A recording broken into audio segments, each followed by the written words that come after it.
ఒక కొంగ ఒంటికాలిపై కొలనులో జపం చేస్తూ ఉంటుంది. తన దగ్గరికి చేపలు వచ్చినా వాటిని ఏమీ చేయదు. మీరు ఆ కొంగని చూసారా? చూసాం. నేను తన దగ్గరగా వెళ్ళాను తెలుసా? మేము కూడా వెళ్ళాం. అవునా? మిమ్మల్ని కూడా ఏమీ చేయలేదా? లేదు, మేము చాలాసార్లు తన దగ్గరికి వెళ్ళాం, కానీ మమ్మల్ని ఏమీ చేయలేదు. రేపు ఆ కొంగతో మాట్లాడదాం. తరువాత రోజు కొంగతో ఇలా అంటాయి, మీరు చేసే లైక్ మాకు మరింత ఉత్సాహాన్నిస్తుంది. ఓయ్ కొంగ మిత్రమా, నిన్ను చూస్తుంటే చాలా మంచివాళ్ళ కనిపిస్తున్నావు. ఎందుకంటే నువ్వు ఒక చేప కూడా హాని చేయలేదు. నీలాంటి కొంగను ఇప్పటి వరకు మేము ఎవరూ చూడలేదు. ఓ నేస్తం, ఇదివరకు నేను కూడా నువ్వు చెప్పినట్టే చేపలను తినేవాడిని. కానీ నేను ఈశ్వరుని తెలుసుకుని జీవహింస మానేశాను. ఇక ఎప్పటికీ చేపలను తినను అని ఆ కొంగ ఆ చేపలకు మాయమాటలు చెప్పి నమ్మిస్తుంది. మిత్రమా, నువ్వు చెప్పింది వింటుంటే చాలా సంతోషంగా ఉంది. అందరూ నీలా ఆలోచిస్తే చాలా బాగుంటుంది. ఇవి నన్ను పూర్తిగా నమ్మాయి. ఇక నా పథకం అమలు చేయడం మంచిది. నాకు ఇక్కడ మీతో కొలనులో ఉండడం చాలా సంతోషంగా ఉంది. కానీ వరుసగా కొలనులు అన్నీ ఎండిపోతూ ఉన్నాయి. ఈ కొలను కూడా ఎండిపోతుందేమో, మీకు హాని కలుగుతుందేమో అని చాలా బాధగా ఉంది. నిజమా మిత్రమా?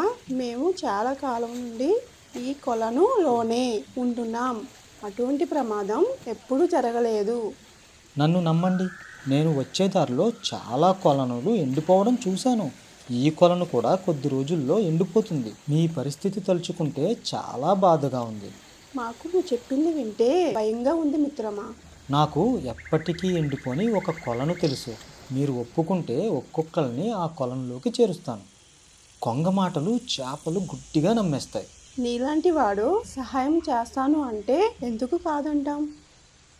నా పథకం ఫలించింది. కొంగ ఒక్కొక్క చేపను వేరే నిర్మానుష ప్రాంతానికి తీసుకువెళ్ళి తినేసేది. నిన్ను చాలా నమ్మాం, మమ్మల్ని చాలా మోసం చేసావు. దీనికి ప్రతిఫలం అనుభవిస్తావు. మూర్ఖంగా నమ్మటం మీ తప్పు.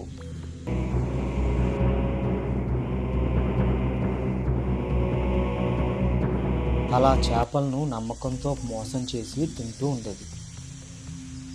అలాంటి సమయంలో ఆ కొలనులోకి తన చేప మిత్రులను కలవడానికి ఒక పీత వచ్చింది.